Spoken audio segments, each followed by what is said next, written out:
estimados clientes de Multiplica, lectores de revista Gestión Digital, colegas y amigos que se han juntado a este conversatorio. Soy Juana Ordóñez, gerente de Multiplica y directora de revista Gestión, y quiero darles la bienvenida y agradecerles por su presencia y explicarles en calidad de moderadora la dinámica de esta reunión denominada Ecuador en su laberinto, el escenario económico tras la pandemia del COVID-19. Los expositores serán Fidel Jaramillo, PhD de Boston University, decano de la Universidad de Negocios de la UDLA y cofundador de Multiplica, a quien tenemos el honor de tenerle de regreso. Osmel Manzano, PhD de MIT, economista jefe para los países andinos del Banco Interamericano de Desarrollo, quien hará una exposición sobre el contexto internacional. María de la Paz Vela, máster en Estudios Económicos y Sociales por la Universidad de Wales, directora macroeconómica de Multiplica y Gestión, quien hablará sobre la situación económica del país. Y Ángela Meléndez, máster en Periodismo por la Universidad Rey Juan Carlos de España, directora política de Multiplica y editora de revista Gestión, quien hará un recuento de la situación política y las perspectivas de las leyes económicas urgentes que se analizan en la Asamblea Nacional. Una vez terminadas las exposiciones, los panelistas responderán las preguntas de la audiencia que deberán ser enviadas por el icono de preguntas y respuestas de Zoom. Al hacerlo, señalar a quién va dirigida la pregunta y plantearla de la forma más sintética posible. Gracias nuevamente. Le paso la palabra a Fidel, que será quien dirige este conversatorio. Muchísimas gracias, Juana, y muy buenas tardes a todos y todas ustedes. Realmente aprecio mucho esta invitación que para mí es muy especial, pues le tengo mucho cariño y respeto a Multiplica, que fundamos junto con Juan Ordóñez, María del Carmen Araujo y tantos colegas que nos han acompañado en estos últimos 25 años. Y la revista Gestión, junto con Gonzalo Ortiz y también otros tantos queridos colegas, comunicadores y analistas que todavía hace opinión pública esta vez desde su versión digital. Felicitaciones también por organizar un evento con balance de género.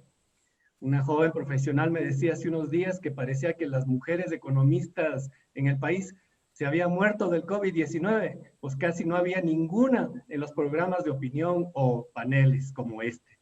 Así que bien por Multiplica, pero también un mensaje a la audiencia. Cuando vean paneles solo de hombres, manden un mensaje de queja a los organizadores, porque si no las cosas nunca van a cambiar. Tenemos un grupo de expertos en temas económicos, en temas sociales y políticos. Yo creo que va a ser un panel muy enriquecedor en una coyuntura crítica para el país y para América Latina. Quisiera empezar invitando a Osmel Manzano. Él es el economista jefe para los países andinos del BID, que nos va a hablar sobre el contexto regional de esta pandemia y la crisis económica en nuestra región. Adelante, Osmel. Muy buenas tardes. Gracias, Fidel. Quiero comenzar agradeciendo a Multiplica, a Fidel, a Juana por la invitación a participar en este evento. Como quizás algunos de ustedes sepan, tengo poco tiempo, en un año trabajando con los países andinos en el BID, pero tengo el pasado de la CAF, así que siempre esto es como volver a casa, trabajar con los países andinos, y bueno, me ha tocado un tiempo muy interesante. Lo que les voy a contar hoy un poco es cómo estamos viendo la crisis desde el punto de vista de América Latina y en particular los países andinos, ¿no?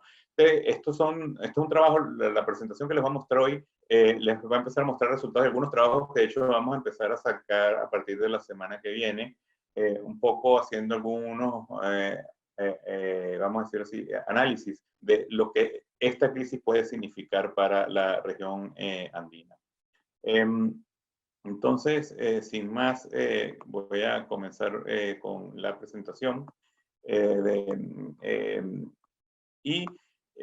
Quiero comenzar hablando un poco del contexto global, ¿no?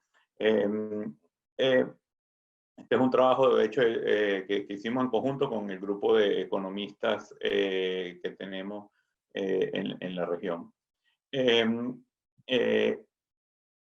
El distanciamiento social obviamente está teniendo, digamos, con la entrada del COVID y su expansión alrededor del mundo, la respuesta sanitaria ha sido el distanciamiento social y claramente el distanciamiento social está teniendo impacto en la actividad real. Este es un indicador, vamos a decirlo así, informal, pero creo que interesante, que es un poco como ha caído la demanda de restaurantes gracias a usar este sitio que se llama booking.com. Pero la realidad la tenemos en los claims de desempleo de los Estados Unidos y hoy además tuvimos la primera actualización de lo que es el PIB en el primer trimestre en los Estados Unidos y que presenta una caída de alrededor de 4,8%. Es una caída importante, una caída que no se había visto desde hace 10 años en los Estados Unidos. Entonces, claramente la respuesta al distanciamiento social, las políticas que se tienen que hacer para controlar lo que se llama aplanar la curva, está teniendo efectos en la economía real.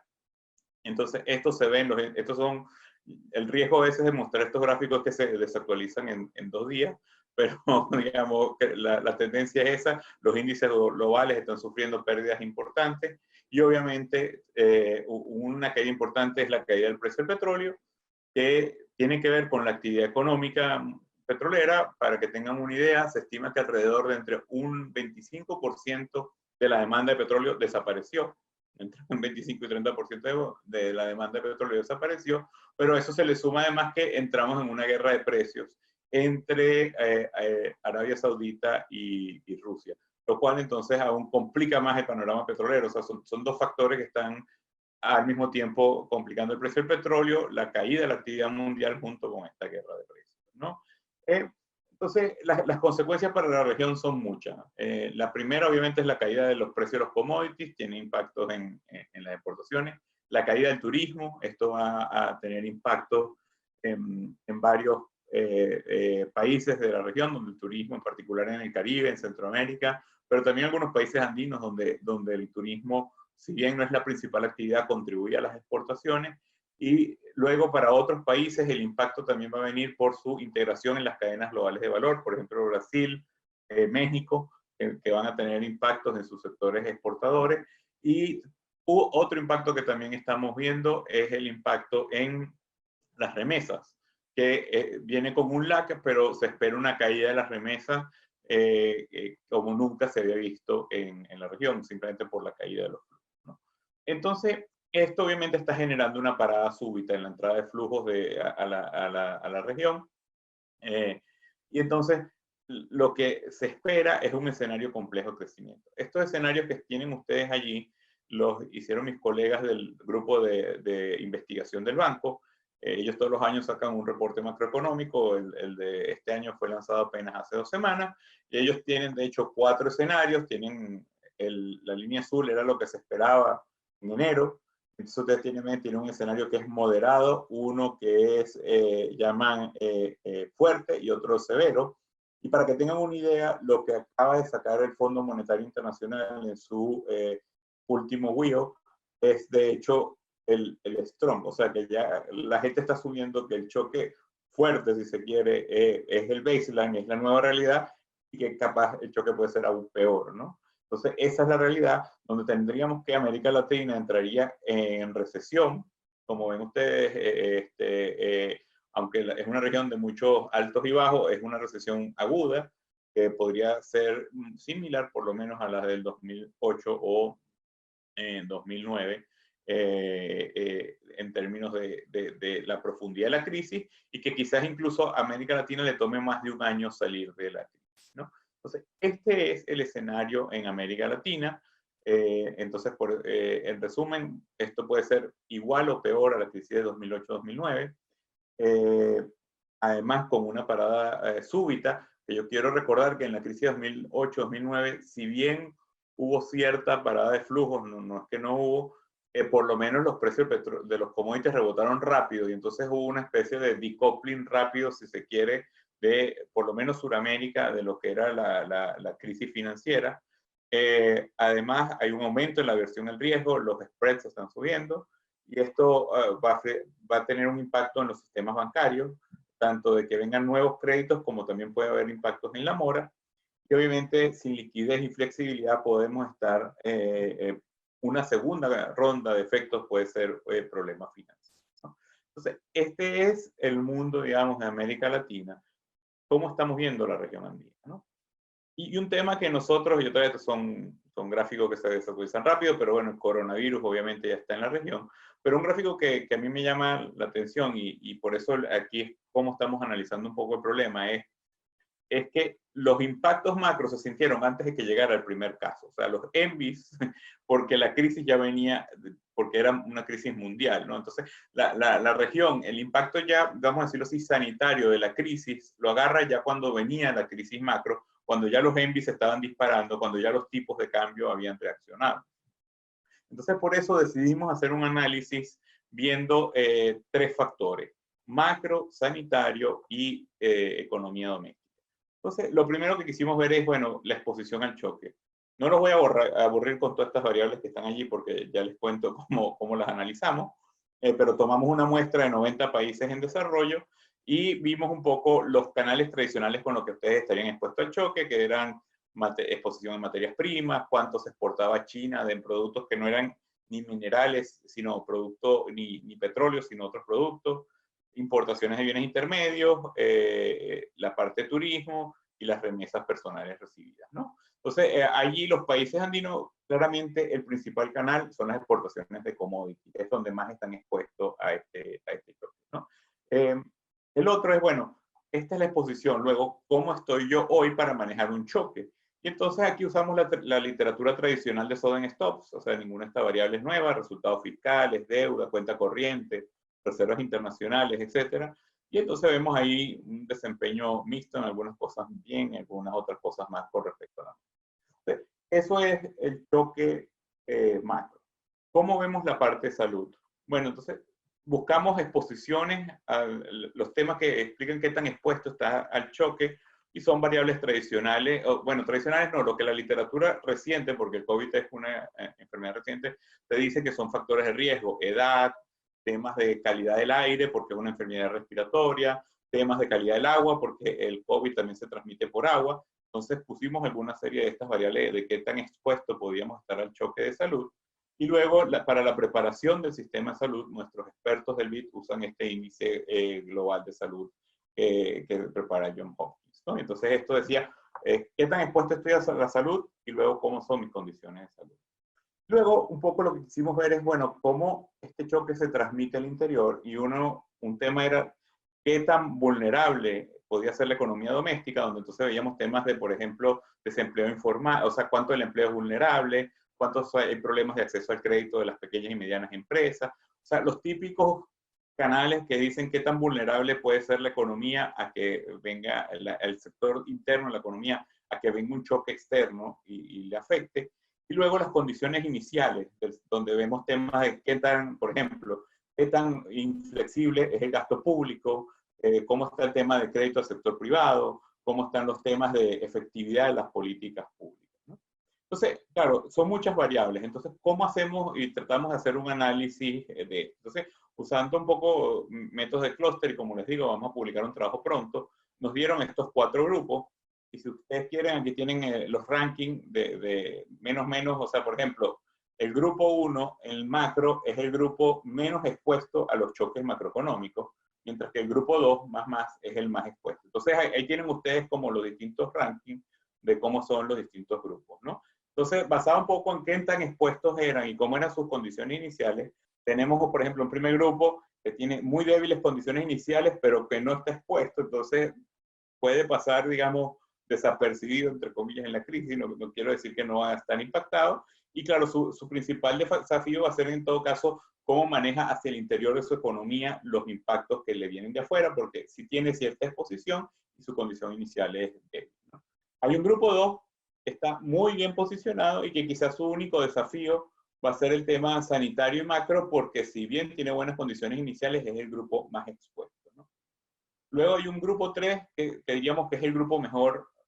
Recuerden, estos son solo países en desarrollo, aquí no están ni Europa, ni mucho menos. Hay un grupo 3, que son los países que tienen muy buenas condiciones iniciales, cierta exposición, y luego el grupo 4, que digamos es el grupo que más riesgo tiene. Y ahí vemos cómo están los países de la región andina. Como vemos, Colombia y Perú están en el grupo 3, en un grupo bien posicionado porque tienen buena condición inicial macro, buena condición inicial sanitaria, incluso cierta buena condición inicial de la economía doméstica.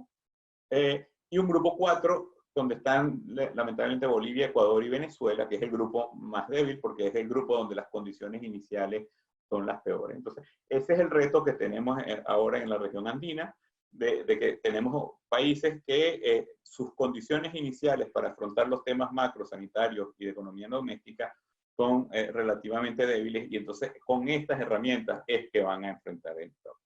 Pues esa es un poco las preocupaciones que tenemos un poco de cómo se viene esto. Con lo cual, y ya para cerrar y darle paso a mis otros colegas del panel, es cuáles desafíos estamos viendo post-COVID, y como les digo, vamos a estar lanzando un trabajo en estos temas pronto. Primero, la situación social.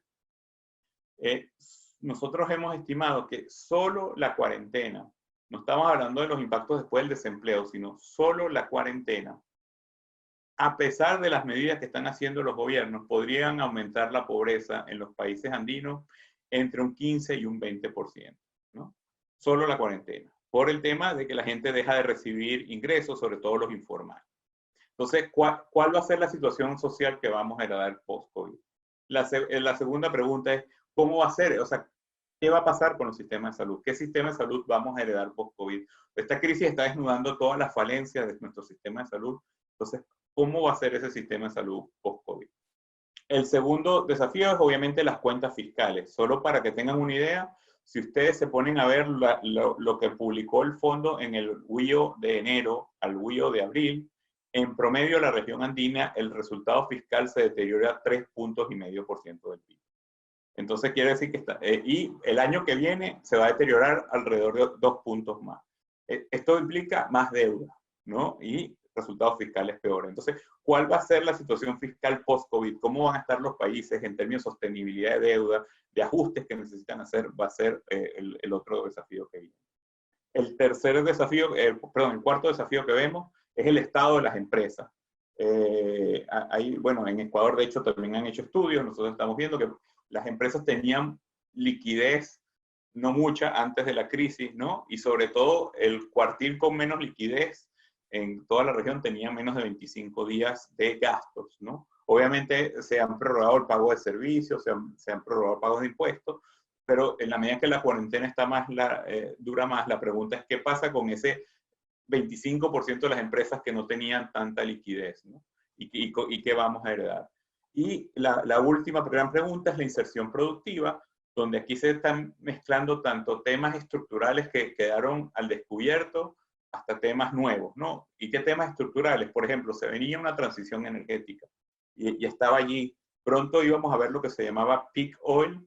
Ustedes se recordarán que allá en los años 80, 70 se hablaba de peak oil, pero de producción de petróleo que iba a llegar al máximo. Descubrimos que no era verdad, pero ahora estamos hablando de peak oil en términos de consumo de petróleo, ¿no? Y me recuerda aquella famosa frase del jeque Yamani que decía que la era de piedra no se acabó porque se acabaran las piedras, y la era del petróleo se va a acabar no porque se acabe el petróleo. Y pareciera que estamos viendo esa transición energética donde el petróleo va a ser cada vez menos relevante, y esta crisis creo que va a adelantar aún más esta transición. Entonces se nos viene ese reto encima. El segundo era el atraso digital de la región, era evidente, pero esta crisis la puso en evidencia. Menos del 9% de la población en la región tiene acceso a banda ancha. Y entonces estamos viendo eso en desempeño de las empresas, en educación. Entonces ahí tenemos un tema productivo, y se nos vienen nuevos retos que quizás son oportunidades. Por ejemplo, el tema de las cadenas de valor.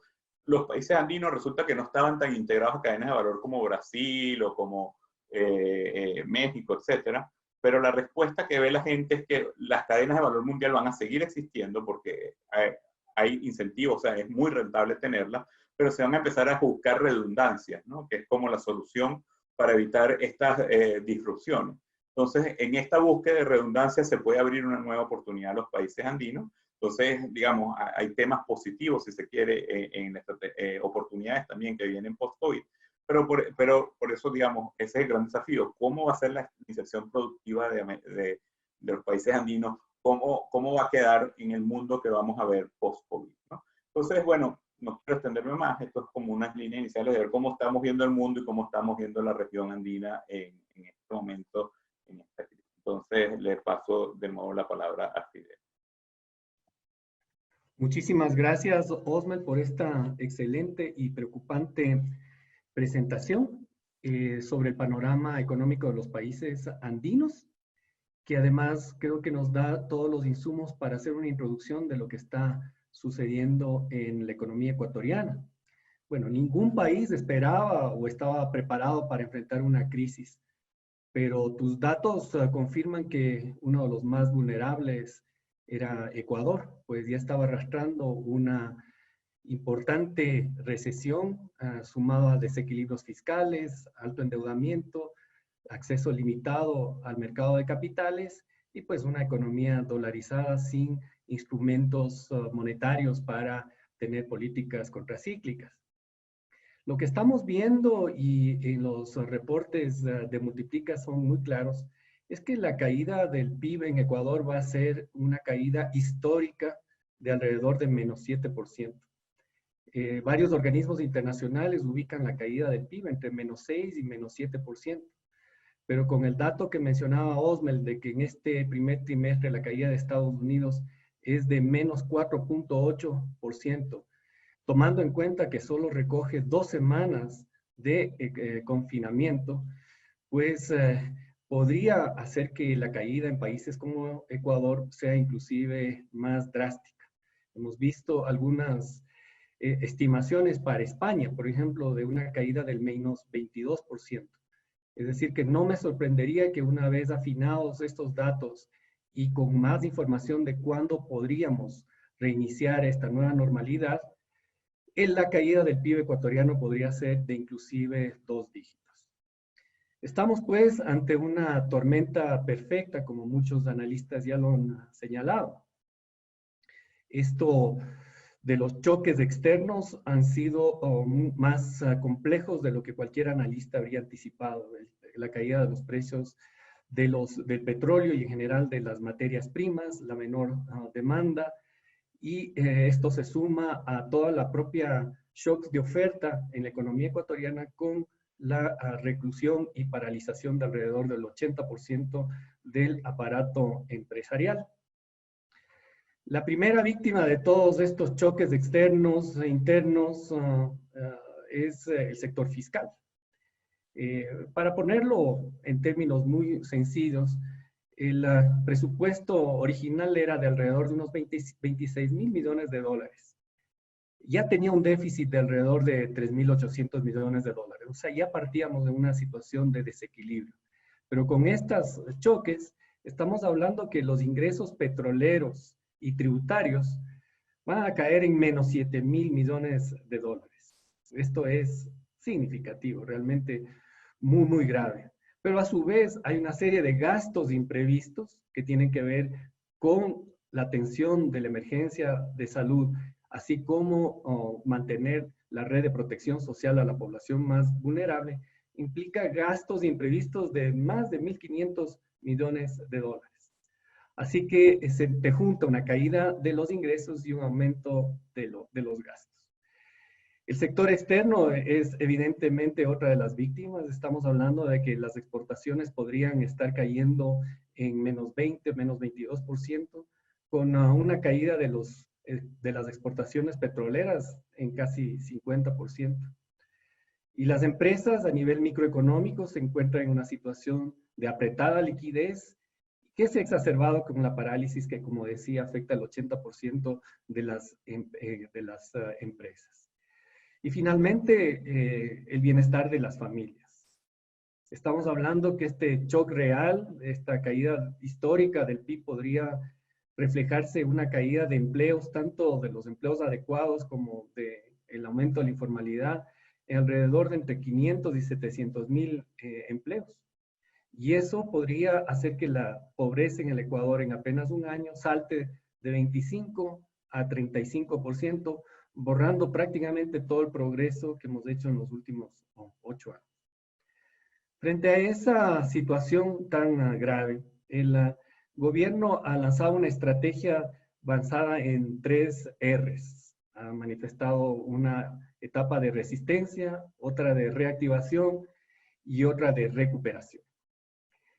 Me gustaría refrasear este programa, esta estrategia, que es bien intencionada, bien orientada, hacia los ejes de intervención de política pública que ha planteado el gobierno.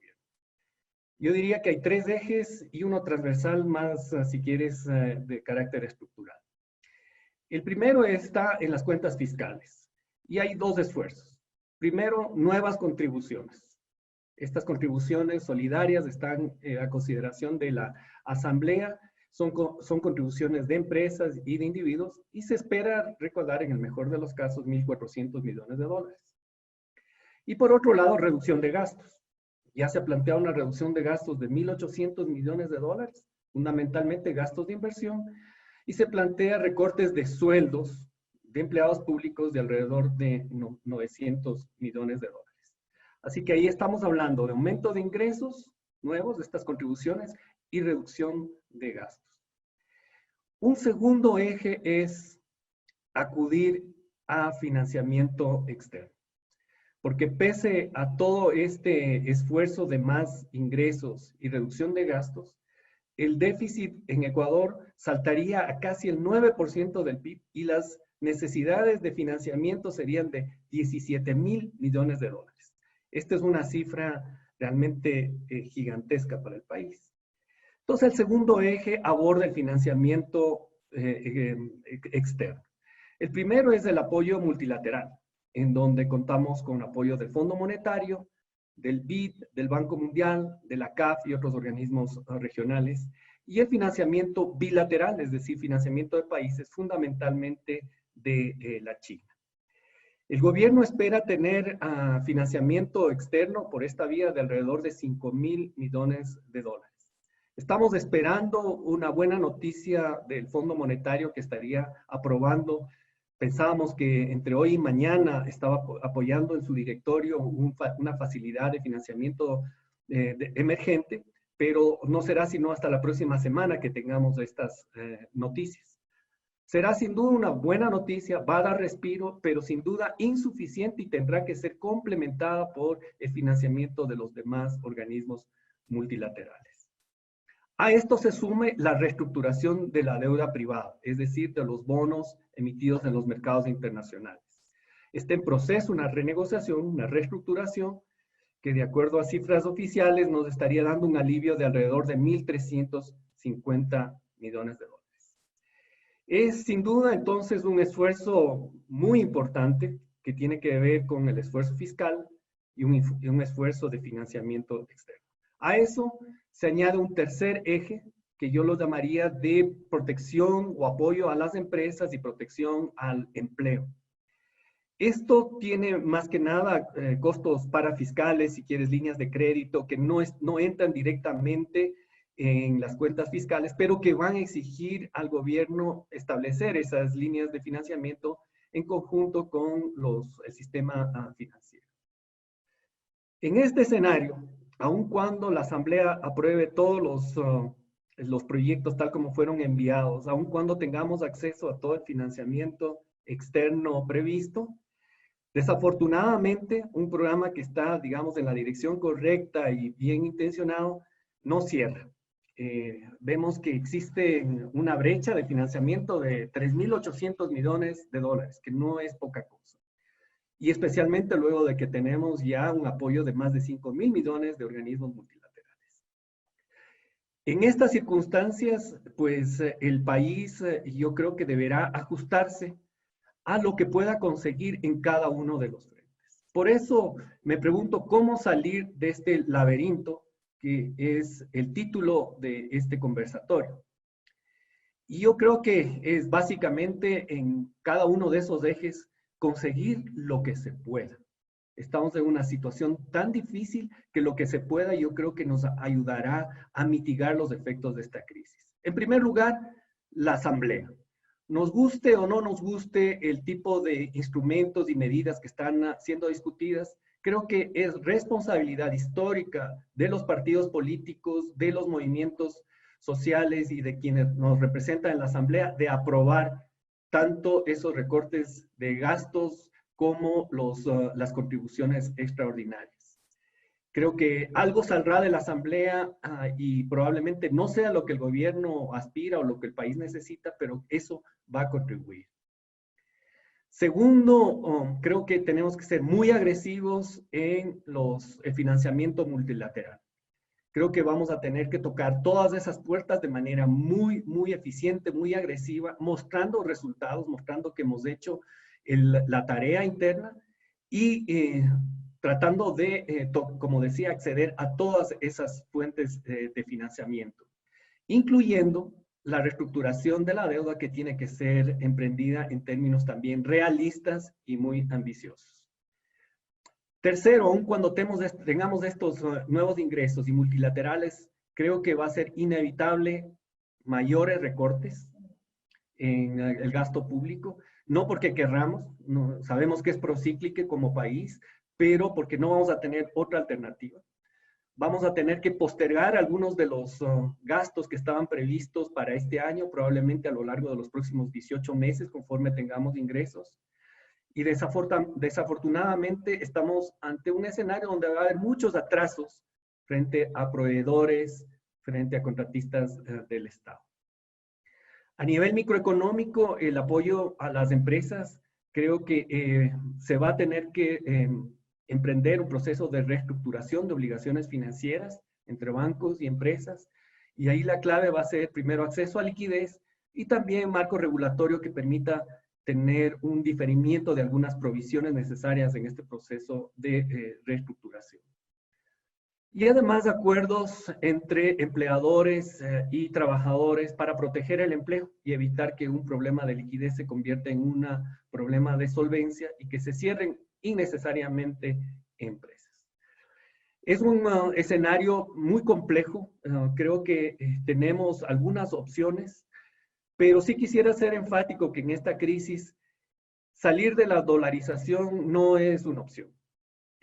No hay una manera ordenada de salir de la dolarización, tampoco salir de un sistema a otro genera mágicamente nuevos recursos, y una salida desordenada sería regresivo y afectaría a la población más vulnerable, porque quien tiene sus activos en dólares y en el exterior saldría bastante beneficiado de una dolarización desordenada, y quien tiene sus escasos ingresos y activos en el país y dependería de una nueva aventura, de una nueva moneda, pues sería quien sufre las consecuencias.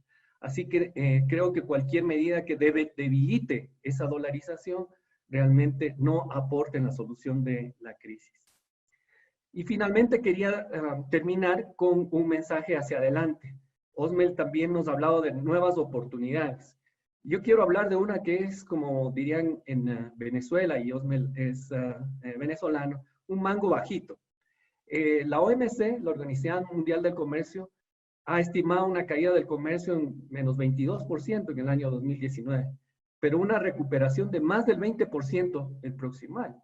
Es decir, en el año 2021 estaremos ante un escenario en donde las principales economías, llámese China, Europa, van a empezar a demandar productos de nuestros países, igual que la economía estadounidense una vez recuperado, van a recuperar stocks y debemos de estar listos con empresas que hayan sobrevivido a esta crisis, con sector productivo que pueda aprovechar esta nueva onda de aumento del comercio. Y yo creo que eso sí va a ser una prioridad, que es orientarnos a exportar bienes, servicios, la nueva economía, la economía más digital, más virtual, pero que aproveche estas oportunidades y enfrentemos los cuellos de botella básicos de una economía como la ecuatoriana, que tienen que ver con la baja competitividad y productividad. Así vemos como una gran introducción el tema de los desafíos de la economía ecuatoriana, pero para dar más detalles quisiera pedirle a María de la Paz que nos haga una presentación más en detalle con estos números y las conclusiones a las que ella y Multiplica han llegado. Muchas gracias y adelante, María de la Paz. Buenas tardes, un gran gusto para mí estar participando en este conversatorio. He trabajado monitoreando la economía ecuatoriana por muchos años y siempre con Multiplica y con la revista Gestión. Así que bueno, sin más, quiero compartirles mi presentación.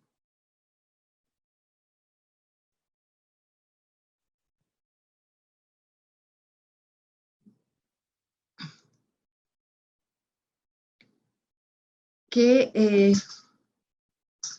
básicamente va a ponerle las cifras a todo esto, a todo este laberinto económico desde diferentes ángulos. Aquí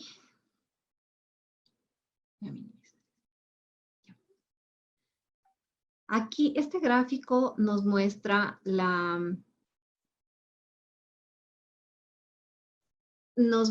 el crecimiento económico, pero desde el año 50 para la economía ecuatoriana. Fíjense ustedes cómo en 70 años, ni siquiera en la dolarización estuvimos en un nivel tan bajo.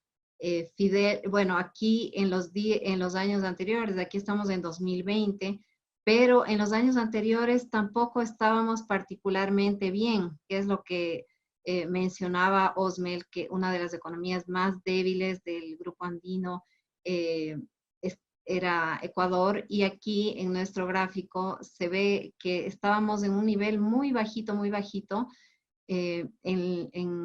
antes de entrar siquiera a la pandemia. Nosotros hemos calculado que podríamos irnos a una caída del PIB de menos 7%, que podría incluso agudizarse mucho más.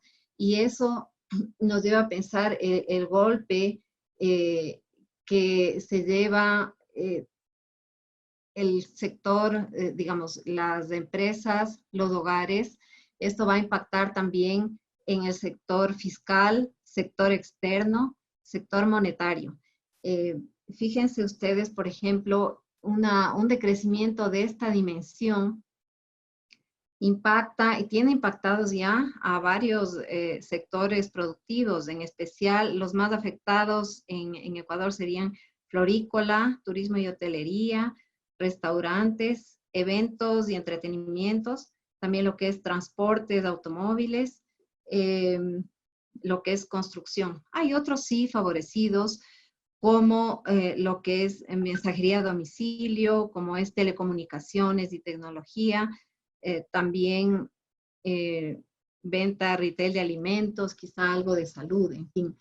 Pero esto lo que nos muestra la caída del PIB es que el pastel es más pequeño para todos, que nos empobrecemos todos, de manera que en términos per cápita, nosotros estamos regresando a los niveles de 2012, con alrededor de $5,600 por persona. Entonces, digamos, esto es lo que significa para un país que caiga la producción que puede hacer anualmente. El pastel se achica y se achica para todos los sectores. Somos definitivamente más pobres. Y eso tiene un impacto importante en el sector social. Veamos, por ejemplo, lo que es el empleo. En 2020 nosotros habíamos estado analizando cifras y vemos que por lo menos unos 300,000 empleos adecuados podrían perderse. ¿Qué es esto del empleo adecuado? Es el empleo formal con contrato, quizá con afiliación a la seguridad social. Y si uno mira aquí, desde diciembre de 2014, fíjense que antes de estos años había ingresos petroleros con un precio del petróleo sumamente alto. Y ha ido reduciéndose en estos años, se fue reduciendo, pero 10 puntos porcentuales el empleo adecuado, por la rigidez laboral y por diferentes diferentes factores que muestran también la debilidad de la economía a través del empleo, cómo el empleo formal se fue achicando. Si miramos la barrita en gris, las barras en gris, están hablando del empleo inadecuado. Este empleo está sumando aquí el subempleo, empleo no remunerado y otras formas de empleo que no son bajo contrato y que son básicamente una cierta forma de subempleo. En cambio, mientras que el empleo adecuado, el empleo formal y mejor pagado, se ha ido achicando, fue absorbiendo casi esos 10 puntos porcentuales entre diciembre de 2014, que eran todavía bastante buenas épocas para Ecuador, y diciembre del 2019. Se suman aquí entonces casi 10 puntos porcentuales en el empleo inadecuado, que es como ciertamente un empleo informal. El desempleo nunca, digamos, no se ha movido mayormente, pero al venir esta pandemia con las normas de distanciamiento social y todos los efectos para la producción, fíjense que nosotros hemos pensado que también habría una caída de unos 400,000 empleos en este sector de empleo inadecuado.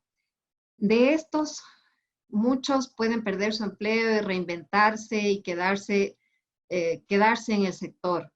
De los que tienen empleo formal, el que sale de su empleo formal, pues va a ir a hacer variados oficios y variadas cosas. Podría integrar una buena parte, podría integrarse al empleo informal, pero en esta circunstancia donde está golpeado el aparato productivo, vemos, y hay también las normas de distanciamiento social le impiden a la gente del sector informal seguir ganando sus pocos dólares por día. Pensamos que el desempleo va a crecer también de una manera importante. Es casi a duplicarse. Y en una población económicamente activa de alrededor de 8 millones de personas en 2019, quizá en 2020 se reduzca esta población económicamente activa, pero lo que nos muestra la gráfica es que hay mucho problema, mucha rigidez del mercado laboral y un efecto dramático realmente en el empleo. Y esto nos lleva a la siguiente reflexión, que es el impacto en la pobreza medida por ingresos. Fíjense que ciertamente con la gran cantidad de inversión y los ingresos petroleros muy importantes que se tuvo en este periodo, se logró reducir la pobreza por ingresos, pero nosotros ya en los años anteriores se venía deteriorando la situación y nuevamente empezó a subir un poco, pero definitivamente en el año 2020 es donde, como decía Fidel, podemos pensar que la pobreza va a subir un 10%.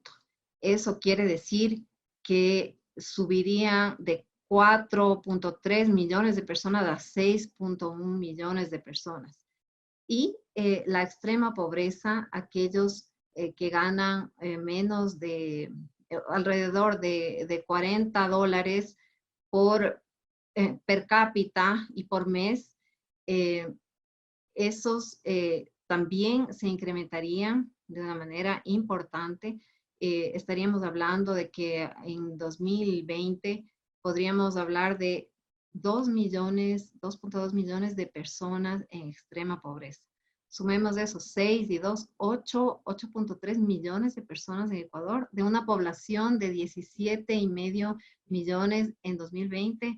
Es realmente un golpe muy fuerte y esto es lo que mueve también al gobierno a tratar de dar un paliativo, tratar de dar de fortalecer su acción en la protección social, con alimentos, fortalecimiento en salud, el bono solidario y otras medidas que han sido pensadas por ellos. Hemos hablado entonces de este golpe importante de la pandemia al sector social, pero también vamos ahora a ver cómo impacta este golpe en el sector fiscal. Fíjense en lo que decía Fidel, aquí podemos verlo gráficamente. Aquí tenemos en este gráfico, habla de los ingresos del presupuesto inicial de 2020 y los ingresos que se ven en cambio con la pandemia. Fíjense la diferencia. Estamos viendo que anteriormente hablábamos de ingresos del presupuesto del gobierno central por 22.500 millones que caen a 15.500 millones. ¿Y dónde es lo que cae? ¿Dónde es lo que cae? Veamos, en azul están los ingresos petroleros que, como nos decía el ministro en la Asamblea Nacional, caían 2.500 millones. En cuanto a los ingresos tributarios, también la caída es algo como 1.800 millones de dólares, porque digamos, la paralización del aparato productivo pues va a afectar todo tipo de ingresos tributarios. También tenemos los ingresos no tributarios. Aquí se pensaba en algo como 2.000 millones en concesiones, o en un formato legal similar a las concesiones, monetización de activos, pero eso pues está, digamos, en este momento realmente no se puede pensar en ello. Transferencias corrientes también decaen, y este segmento tan pequeñito que se ve aquí de entre 1.000, 1.300 millones siquiera, es lo que el gobierno ha pretendido crear a través de la propuesta del proyecto de ley solidaria para levantar esta cantidad de ingresos y tener algo más de margen en la acción presupuestaria debido a esta caída muy importante que ha tenido en los ingresos. Pero veamos por el lado de los gastos. Tenemos nuevamente en esta columna el presupuesto de 2020 como, con todos los tipos de gasto, y acá cómo quedaría en este momento de acuerdo al programa económico del 10 de abril que fue presentado en la Asamblea Nacional. Entonces se ve bastante rigidez. La caída más importante se da en intereses, 1.350 millones de dólares que ellos, a través de esta importante gestión de deuda, por eso es que está empeñado el gobierno en enfocarse en un reperfilamiento de deuda, de manera que de tener algo más de margen para poder actuar. En salarios, ciertamente se ve muchísima rigidez. Tal vez aquí en gasto de capital es donde más fácilmente se recorta siempre. Y la idea del gobierno es subir alrededor de 1.500 millones de dólares la respuesta que pudiera dar con una ampliación de su gestión en salud, ayuda a los desempleados, ayudas temporales a los desempleados, el refuerzo del bono para los que menos tienen, etcétera. Pero realmente, digamos, no, el programa como ellos lo plantean, no toca fuertemente sectores, por ejemplo, el sector salarial. ¿Qué es lo que sucede en el planteamiento que hicieron para hacer una reducción salarial se excluía el sector salud, el sector de Fuerzas Armadas, el sector de Policía Nacional, el sector de educación. Esos sectores son el 80%, representan el 80% del salario, entonces de la masa salarial. Entonces se ve que hay pues realmente limitaciones importantes, rigideces presupuestarias muy complejas de asumir. Y esos resultados de ingresos y de gastos nos llevan, como mencionaba Fidel, a un déficit presupuestario que inicialmente estuvo pensado en alrededor de 3.2% del PIB para todo sí, 3.2% del PIB, y nos lleva a 8.7% del PIB, casi un 9%. Y fíjense que en los años anteriores ya veníamos con una carga de déficit presupuestarios realmente muy pesada desde 2013 en adelante. Cuando teníamos solamente en 2014, pues cayó significativamente el precio del crudo, pero todo este déficit se lo hace en base a un agresivo endeudamiento externo, que es lo que nos tiene también muy complicados ahora en el pago de intereses y pago de amortizaciones. La línea que tienen ustedes aquí es la corrección que anunció el Ministerio de Finanzas en los últimos días. La corrección metodológica para diferentes años viene arrastrando desde 2013 y quizá un poquito más atrás, pero donde realmente se agudiza el problema de una mala, digamos, una metodología que les llevó a valores distorsionados, es en 2016 y también 2018 y 2019. Entonces, empezamos ya este año tan difícil con unas circunstancias muy complicadas en cuanto al déficit fiscal, y eso es, digamos, eso se debe tomar en cuenta, ¿no? Que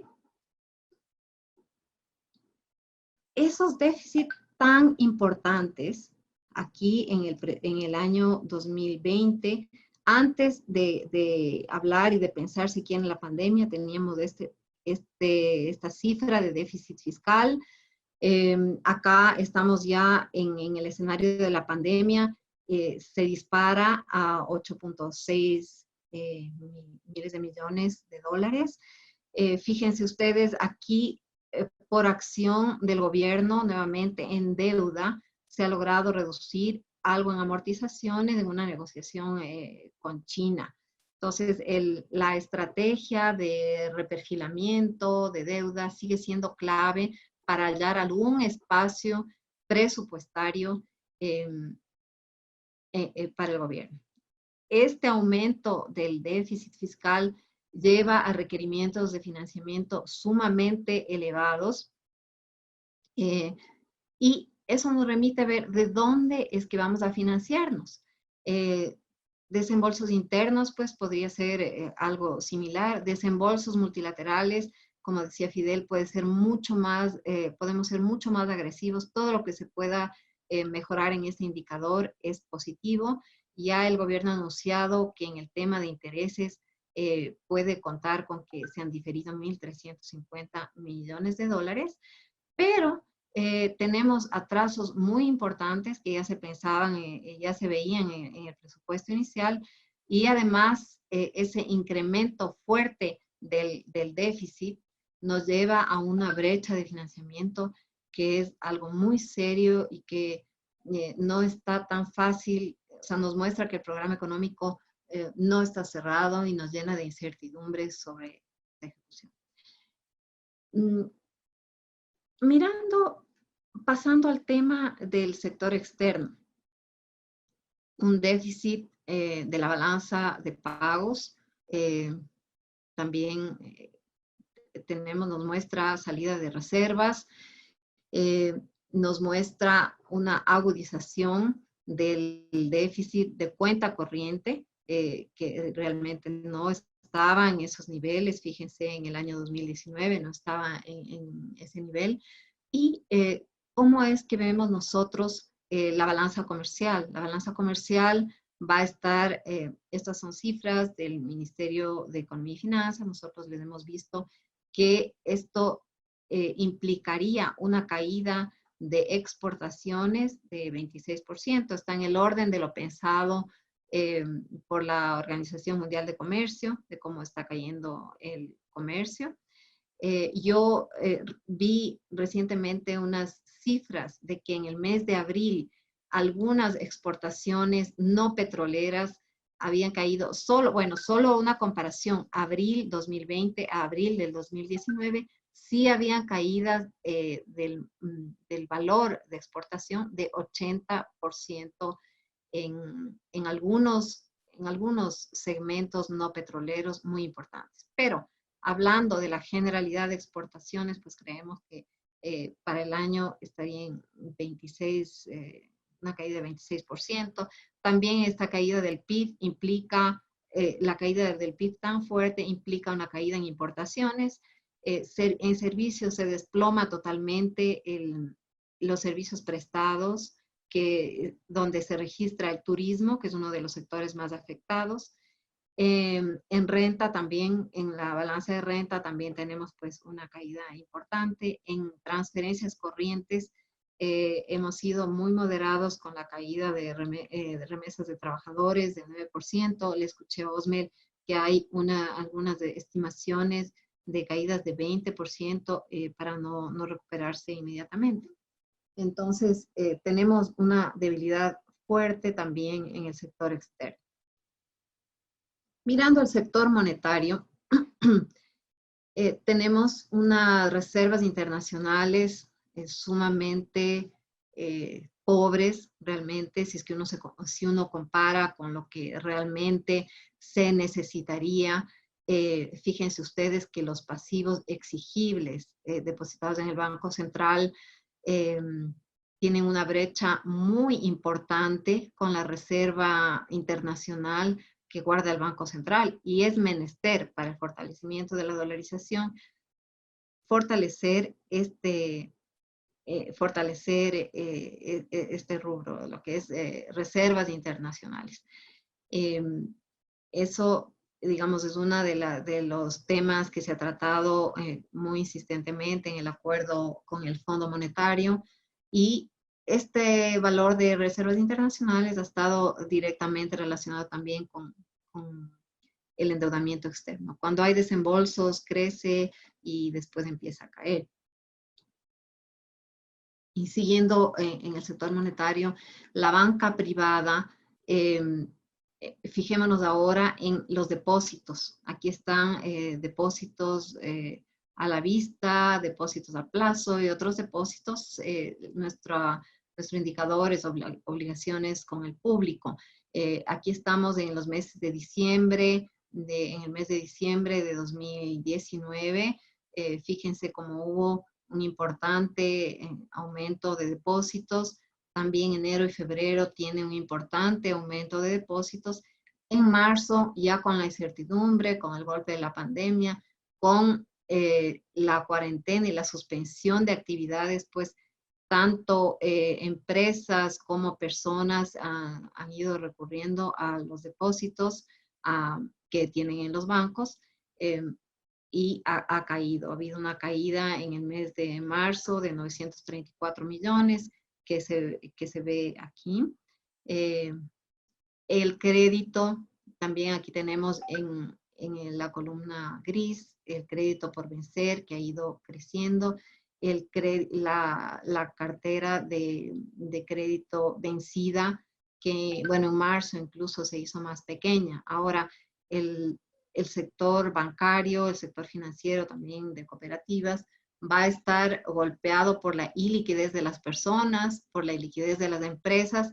Entonces, pues yo creo que ahí va a haber algún deterioro digamos, en el cumplimiento, en la morosidad, pero lo importante de la banca es que está líquida, está creciendo la liquidez a un 24%, ciertamente pensamos que se va a desacelerar, pero hay solvencia, también solvencia patrimonial de los bancos y una amplia liquidez. Entonces, estos son indicadores que hay que seguirlos observando, pero esta es la situación. Y como decíamos, las empresas y pymes, las pequeñas empresas van a están afectadas ahora por la falta de liquidez, la caída en ventas, también el menor gasto público después de haber tenido un modelo en el cual el sector, el Estado era el que guiaba mucho la acción de las empresas privadas, pues la caída del gasto público también va a afectar. Aquí yo he traído una gráfica sobre un estudio hecho por la Universidad de las Américas que nos muestra, que nos hablaba de que un 50% de las empresas ecuatorianas resistirían sin ventas 37 días o menos, porque sus reservas de liquidez son limitadas. Creo que estamos en el día 37 de la cuarentena. Fíjense, algunos, están muy pocos de los sectores que se calculaba: transporte y almacenamiento, unos 38 días de reserva de liquidez; manufactura, construcción, son de los que están un poco más fuertes. Hay sectores mucho más débiles y eso, bueno, digamos, eso es lo que estamos ahorita viviendo desde el punto de vista también de las empresas. Y yo dejaría aquí, les agradezco mucho su atención y paso la palabra a Fidel. Muchas gracias, María La Paz, por este detallado análisis de las cifras macroeconómicas del país y sus desafíos. Ciertamente, para salir de este laberinto, las piezas de este rompecabezas tienen que ajustarse uno atrás de otro de manera casi milimétrica. Y quisiera dar paso a Ángela Meléndez para ver si en este contexto esas piezas del rompecabezas político podrían cuajar y brindarnos un programa que nos permita salir adelante de esta crisis. Listo, muchas gracias, Fidel. Precisamente, nunca como antes, nunca como hoy, mejor dicho, el tema político estaba determinado tanto por la economía. La firma con el FMI, del acuerdo con el FMI, supuso ciertos parámetros que el país se ve obligado a cumplir para avanzar en este financiamiento. Por mencionarlo, grosso modo solamente. Esto implica que el gobierno tiene que buscar cómo maniobrar en el escaso espacio que tiene para hacerlo y lograr consensos para concretar las leyes, ¿no es cierto? Ahora estamos precisamente a la espera de los debates y de la aprobación o archivo de las dos leyes urgentes que mandó el Ejecutivo y que precisamente su discusión empieza mañana. Entonces, ¿qué es lo que con qué nos enfrentamos en este momento, no? Voy a compartir unas pocas láminas solamente. ¿Qué puede esperar el país? Al respecto, creo que todos tenemos claro que la debilidad política del gobierno del presidente Moreno ha sido la tónica. Su punto más alto llegó en agosto del 2017, cuando tenía 77%, y de ahí, como podemos ver en la gráfica, ha sido una caída permanente que se agudizó con lo de octubre, se recuperó un poco y ahora también no supera el 24% de aprobación. Esta debilidad se traduce en que no existe un operador político que articule de forma ordenada o de forma más concreta la aprobación, por ejemplo, de las leyes. Sin embargo, antes de adelantarme a eso, hay figuras políticas que están tomando relevancia. Podemos ver, esta es la última encuesta de CEDATOS, que la aprobación por el presidente está en el 50%, hay otros ministros, aparte están la policía y las Fuerzas Armadas, que tienen una aprobación bastante mayor, y también el alcalde de Quito, que tiene 82%. ¿Por qué son importantes estas lecturas? Sobre todo porque estamos en un año preelectoral, y eso hace que diste mucho la realidad de lo que sería si no ocurriera un año, si el 2021 no fuera un año electoral. ¿Por qué? Porque las oposiciones políticas empiezan a buscar sus propios intereses. Entonces, ya empiezan a buscar presidenciables, incluso en el vicepresidente, en el alcalde de Quito, pero estas especulaciones no tendrían tanta importancia si no fueran en un año preelectoral, que además se vincula con una urgencia de aprobar nuevas leyes. El gobierno en este momento enfrenta las debilidades que ha tenido a lo largo desde que empezó. Una ausencia de liderazgo firme del presidente Moreno, que no es un secreto. El golpe de octubre, del que todavía no ha logrado recuperarse. La sombra del correísmo, que es latente aún y que impide al gobierno haber hecho una transición como se hubiera esperado del correísmo a un nuevo modelo. La debilidad partidaria, pues el partido como tal, Alianza País, prácticamente ya no existe, no hay un movimiento orgánico como existía antes. Esto ha producido que existe una desconexión de poderes. El Ejecutivo ahora incluso no tiene una relación cercana con sus propios asambleístas, lo que además le impide maniobrar políticamente. A esto se suma el ruido de la corrupción y también el lavado de manos permanente que ha hecho el gobierno, echando la culpa de todo lo que le ocurre al anterior. Esta práctica que al inicio era válida y que los ciudadanos comprendían y que incluso le daban la razón, ha perdido ya bastante sentido. Y ha hecho que la imagen del gobierno empiece a verse de forma deteriorada, porque el ciudadano ahora espera un gobierno de soluciones y no solo un gobierno que le eche la culpa al anterior. Ante todo esto, con el panorama como está, los números en la Asamblea han variado mucho. La Asamblea tiene muy baja popularidad también, pero de allí salen las leyes. Entonces, las leyes que necesita ahora el país, o que necesita incluso el gobierno para poder solventar en algo la crisis económica, tienen que aprobarse primero en la Asamblea con una mayoría de 70 asambleístas, que actualmente está conformada de esta manera la Asamblea, como ven en la lámina, con 41 asambleístas de Alianza País, 31 de la Revolución Ciudadana, 19 de Creo, 16 del Partido Social Cristiano, 4 de Suma, 12 de la bancada BIN, 8 de Badi y de 6 independientes.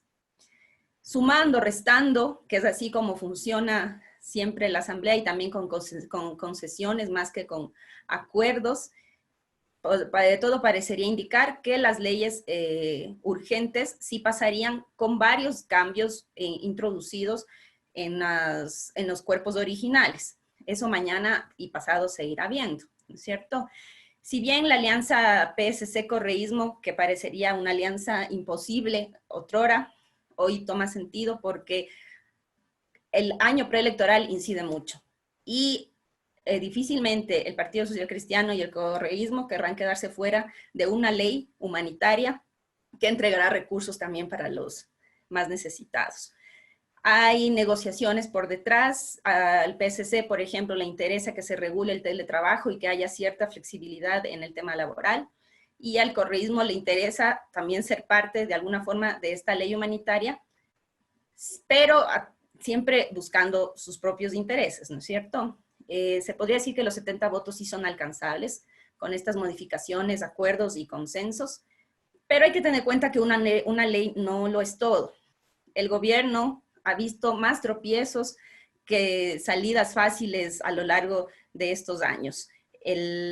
Aprobar las leyes se ha convertido en una cuesta arriba, siempre, siempre. Obviamente no es que extrañemos los tiempos de aplanadoras ni de los dictámenes del presidente, que bastaba saber su posición para saber cómo iban a postularse los asambleístas o para entender que una ley ya iba a ser aprobada. Sin embargo, sí hay falta de un operador político que articule los poderes del Estado y que permita que las leyes salgan con más facilidad, ¿no es cierto? Entonces hay que pensar que esta ley, pueden salir estas leyes, pero no lo es todo, y que en adelante, como siempre, ha sido muy difícil para el gobierno maniobrar. Y no va a dejar de serlo en los meses o en el año que le resta. ¿Qué esperar?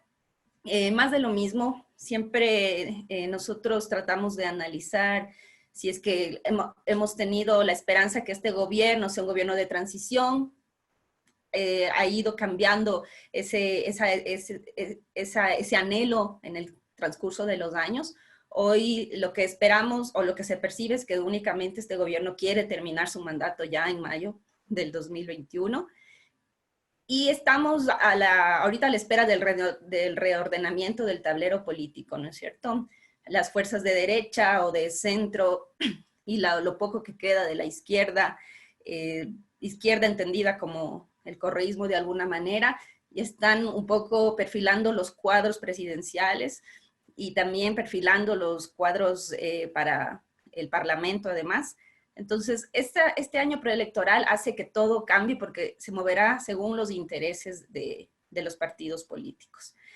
Y lo que está haciendo ahora el gobierno es, bueno, tratar de solventar la crisis sanitaria y lo demás, seguir moviéndolo hacia adelante para que el que venga lo pueda, no sé si resolver, pero cargarse esa mochila tan pesada de todos los problemas económicos, políticos y sociales. Como les decía, lo económico sigue predominando y como nunca antes ha predominado en lo político. Lo económico ha hecho que ciertas leyes se aprueben, otras no, ha hecho que algunos partidos se ajusten hacia un lado o hacia otro lado.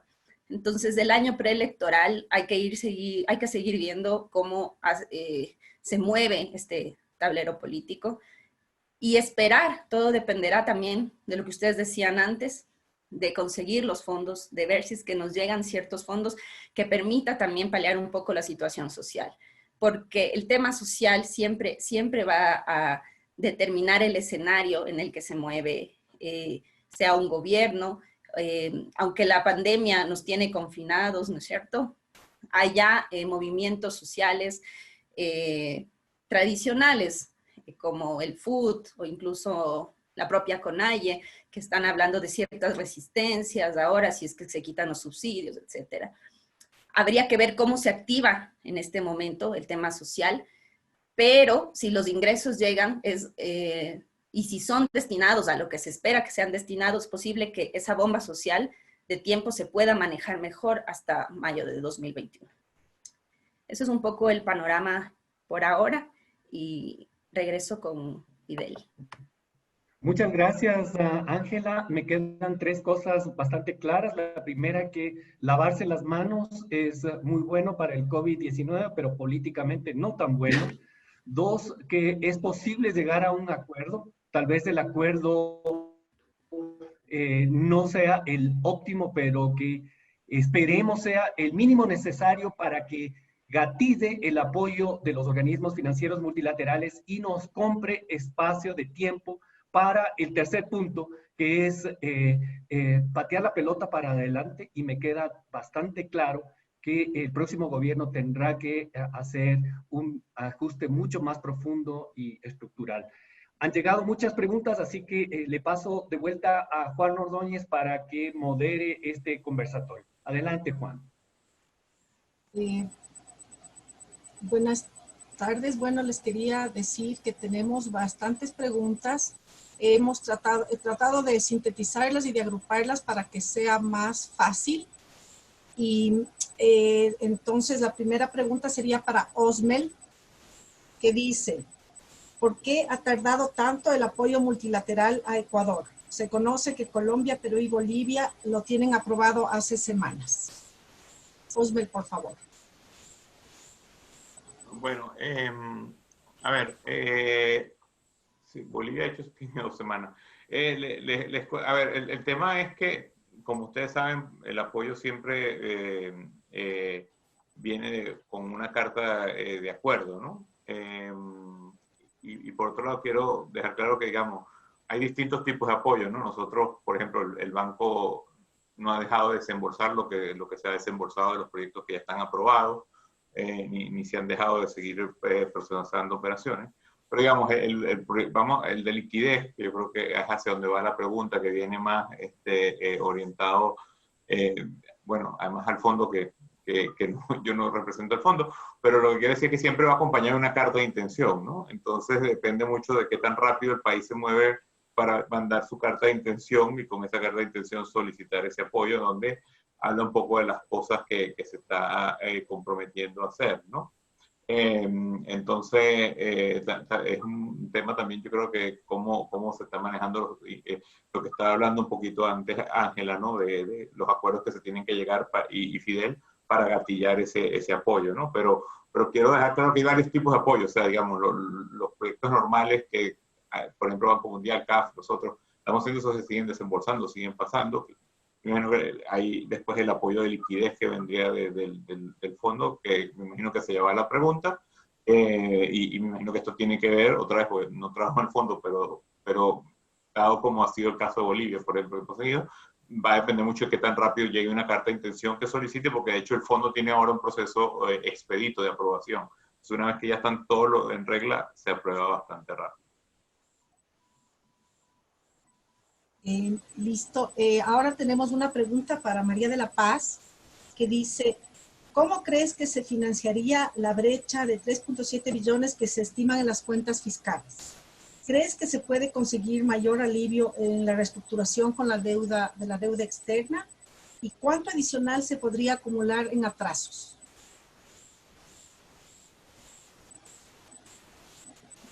Bueno, justamente el tener una brecha de esa dimensión genera realmente gran incertidumbre, ¿no?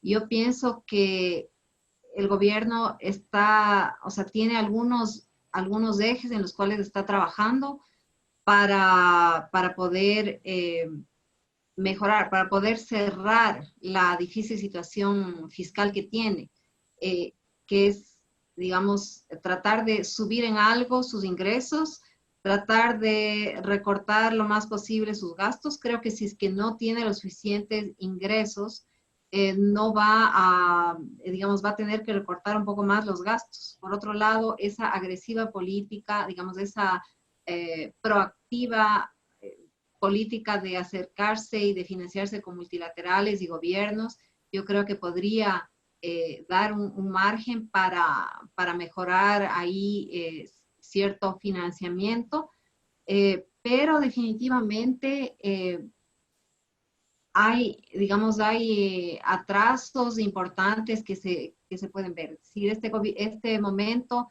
no cierra el programa de los lineamientos muy generales que dio el gobierno, el ministerio, el ministro en la Asamblea Nacional, se ve que todavía no, digamos, no cierra lo suficiente. Yo no podría decir, a ver, esta brecha, ¿cómo se maneja? Por un lado, yo creo que se va a poder hacer menos si es que sigue una brecha así tan grande, se va a poder hacer menos de lo planeado, y por otro lado se va a tener que ser, como decía, muy proactivo en obtener financiamiento, muy proactivo en tratar de todo el tema de deuda y su reperfilamiento o su mejor gestión. Pero no podría ser concluyente sino en decir, tenemos un año bien difícil por delante.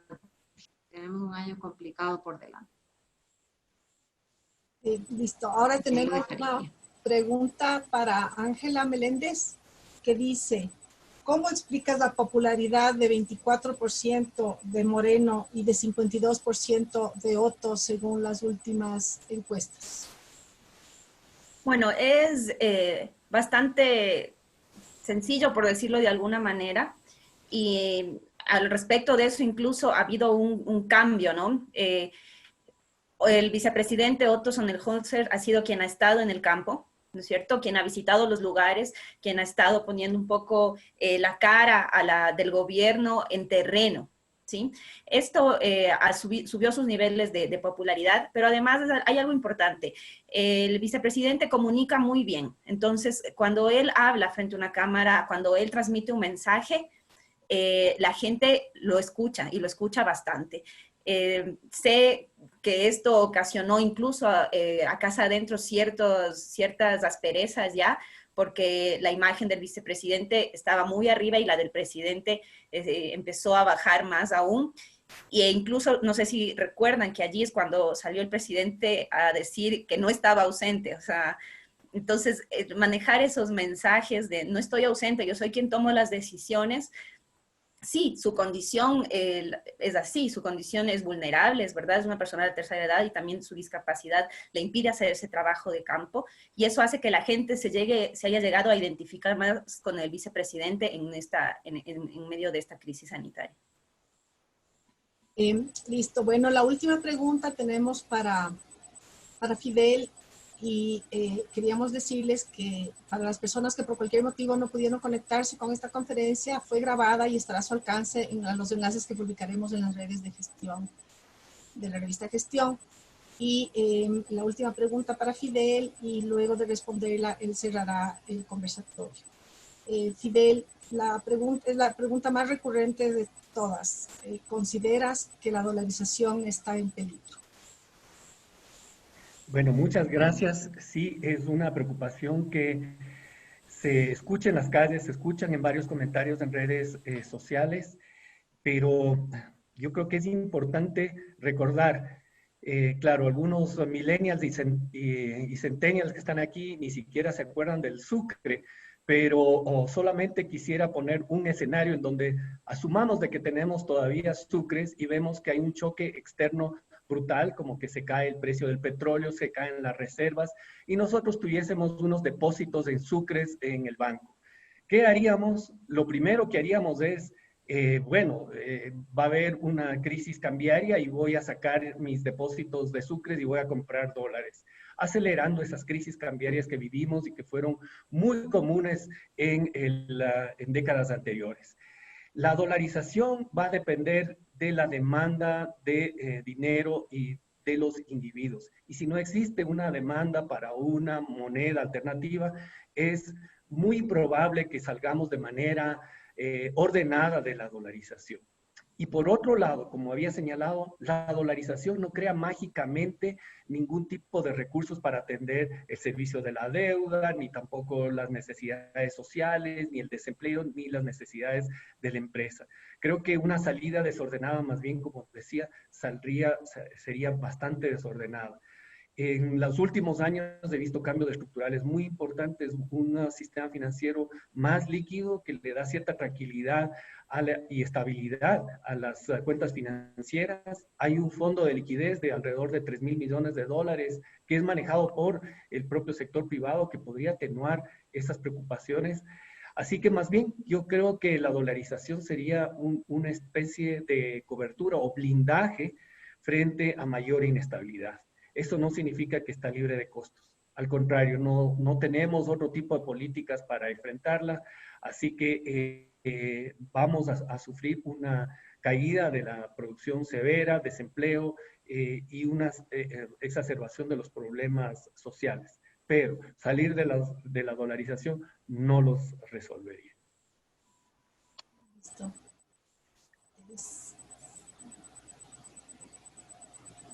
Sigue Fidel, puede cerrar. Sí, bueno, muchísimas gracias. Entonces, dado que Juanita me pasó la palabra para cerrar, yo quisiera agradecerles muchísimo a todos los participantes por su interés, por una cantidad de preguntas. No hemos podido absolverlas todas, las vamos a tomar en cuenta tanto en nuestra reflexión, en los reportes macroeconómicos como en la revista Gestión y en nuestra propia, digamos, gestión y reflexión sobre las políticas públicas y desafíos que tiene el país.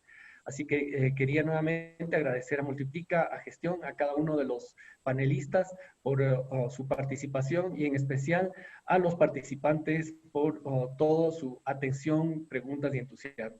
Estaremos apoyando este tipo de iniciativas y yo creo que aportan mucho al debate nacional. Y realmente esperemos que las circunstancias sean más favorables para hablar de temas mucho más constructivos y que tengan que ver con el bienestar de los ecuatorianos. Muchas gracias. Gracias. Gracias. Gracias. Ya.